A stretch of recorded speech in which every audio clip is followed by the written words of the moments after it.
Hi guys, so Miss Sailor here. So today we are doing From England with Love. We're covering 1688 to 1750. This is going to cover the Glorious Revolution to the Enlightenment. So during this period, the ties between Great Britain and the American colonies, it grows only stronger. Anglo-American colonists consider them part of the British Empire in all ways. Politically, militarily, religiously as Protestants, intellectually and racially. You have the portrait of the royal family, and it exemplifies the colonial American gentry of the 18th century. Now, we have King James II. He is the second son of Charles I. He takes the throne in 1685 on the death of his brother, Charles II, who we talked about before. James, you would know in the past, he was the Duke of York at one point, and he was gifted New York by his brother while he sat on the throne. So James, he works to model his rule on the reign of the French Catholic King Louis, who is his cousin. This meant centralizing English political strength around the throne. It gives the monarchy absolute power. He is very strict. He is intolerant. He grew up in a Roman Catholic. He converted from Protestantism in the 1660s. He has a Catholic wife. And when they have a son, the potential for a Catholic heir to the English throne becomes a threat to English Protestants. James also worked to modernize the English army and navy. The fact that the king kept a standing army in times of peace greatly alarmed the English, who believed that such a force could be used to crush their liberty. It made them very, very uncomfortable. So in 1686, a year after he's come to the throne, he applied his concept of a centralized state to the colonies by creating an enormous colony called the Dominion of New England. The Dominion included all of the New England colonies. That would be Massachusetts, New Hampshire, Plymouth, Connecticut, New Haven, and Rhode Island. It's in 1688, 2 years later, he enlarges it by adding New York and New Jersey. He places in charge Sir Edmund Andros, excuse my slow pronunciation there. He's the former colonial governor of New York. He's very loyal to James II and his family. He has little sympathy for the New Englanders. His reign caused great unease among New England Puritans when it called into question the many land titles that did not acknowledge the king. He also imposed fees for their reconfirmation. So Andros commits himself to enforcing the Navigation Acts. It's a move that threatened to disrupt the region's trade, which is largely based on smuggling at the time. Now, there are people who are opposed to James II and his efforts to centralize a Catholic state in the English Empire. These guys are called the Whigs. Whigs as in like a wig. They worked to dispose of James, and in late 1688, they actually succeed. This is the event referred to as the Glorious Revolution. It is called that because it was a it had barely any bloodshed, so that's why it's referred to as the Glorious Revolution. Now, what they do is that they go to Mary, this is Mary II, and her husband William III of Orange, and they invite them to come and invade England, the Whigs do, so that they can remove James from the throne. They agree, and they come. So when they come to the throne, James II flees to the court of Louis in France to hide out. So William and his wife Mary II ascend to the throne in 1689.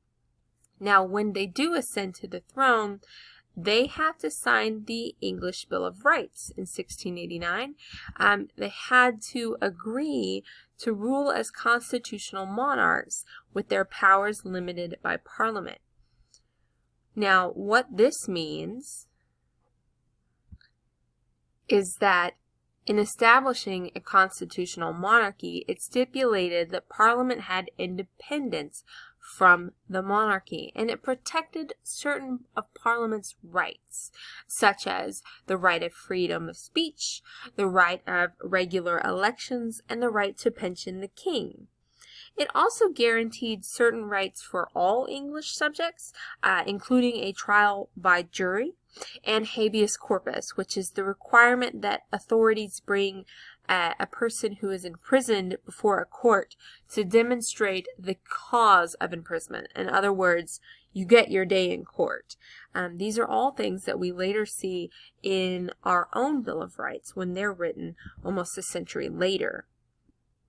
Now, the Glorious Revolution also led to the English Tolerance Act of 1689. This is the Religious Tolerance Act. It's passed by Parliament and allowed for greater religious diversity in the empire. The act granted religious tolerance to nonconformist Protestants and Baptists, Congregationalists, people who really weren't following along with even the non-traditional Protestants or pilgrims that had come, the Puritans, to the New World. While the Church of England remained the official state religious establishment, it gave a greater religious freedom for nonconformists. But it did not extend to Catholics, so it was not extended to Catholics. So the Glorious Revolution, it spilled over into the colonies. In 1689, Bostonians overthrew the government of the Dominion of New England, and they jailed Sir Edmund Andros, as well as other leaders of this regime that James II had installed. This removal of him from power illustrates New England's animosity towards the English overlords who had, during their time, established a Church of England worship in Puritan Boston and enforced the Navigation Acts to the charging of those in the port cities. So they're very upset about what is going on. Now, you have the Consumer Revolution. See, British Americans' reliance on indentured servants and slavery to meet the demand for colonial labor, it helped give rise to a wealthy colonial class, the gentry, in the Chesapeake tobacco colonies and elsewhere. To be genteel is that a member of a gentry meant to be refined and free of all rudeness. So they modeled themselves after the English aristocracy who embodied the ideal of refinement. They built elaborate mansions to advertise their status and power. One of the ways in which they set themselves apart is through their purchase, consumption, and display of goods, which is why we have tea here. There's an increased supply of consumer goods from England. It becomes available. It leads to this phenomena. These products link the colonies to Great Britain in real and tangible ways. Indeed, among the colonial gentry, even ordinary settlers in the colonies also participated in this consumer spending on goods from Great Britain.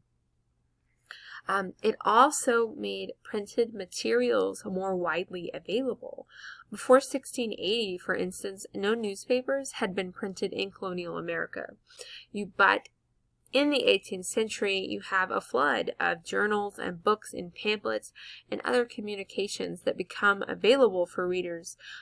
This shared trove of printed material links members of the empire by creating a community of shared tastes and ideas.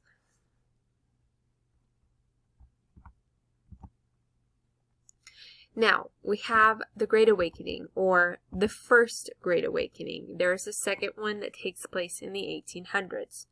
During the First Great Awakening, evangelicals come from the ranks of several Protestant denominations. You've got Congregationalists, Anglican, and Presbyterian. See, what they're doing is they're rejecting what appeared to be a sterile, formal model of worship in favor of this emotional religiosity. Whereas Martin Luther and John Calvin had preached a doctrine of predestination and close close reading of Scripture, these new ministers are spreading a message of personal faith that rose above merely book learning. They believed that individuals could bring about their own salvation by accepting Christ, and especially welcomed message for those who felt excluded by traditional Protestantism. That would be women, the young, and people at the lower end of the social spectrum. So here we have two specifically mentioned that you should know. You got George Whitefield and Jonathan Edwards. Whitefield was an Anglican minister. He traveled. He did not have his own church or congregation. He electrified colonial listeners with his brilliant ability to spin tales and sermon. Now, Jonathan Edwards is another explosive evangelical minister. He grows frustrated with the lack of religious emotion among Christians within his community, and he wants to enliven the religious practice. So an important component of his approach involved using vivid depictions of the terrors of purgatory. His best-known sermon is Sinners in the Hand of an Angry God, which perfectly exemplifies this terrifying approach. I won't read it to you, but you can find it still today. It is available for reading. Edwards' revival spread among Connecticut and the River Valley, and news of it spread rapidly throughout because of the frequent reprinting of his famous sermon. The Great Awakening also saw the rise of several Protestant denominations, including the rise of Methodists, Presbyterians, and Baptists, who were emphasizing adult baptism of converted Christians rather than infant baptisms. So these new churches gained converts and competed very much with the older Protestant groups like the Anglicans, the Congregationalists, who are the heirs of Puritanism in America, and the Quakers. The influence of these older groups, such as the New England Congregationalists, declined because of this Great Awakening. So in the next part, I'm going to cover the Enlightenment and the foundation of the state of Georgia.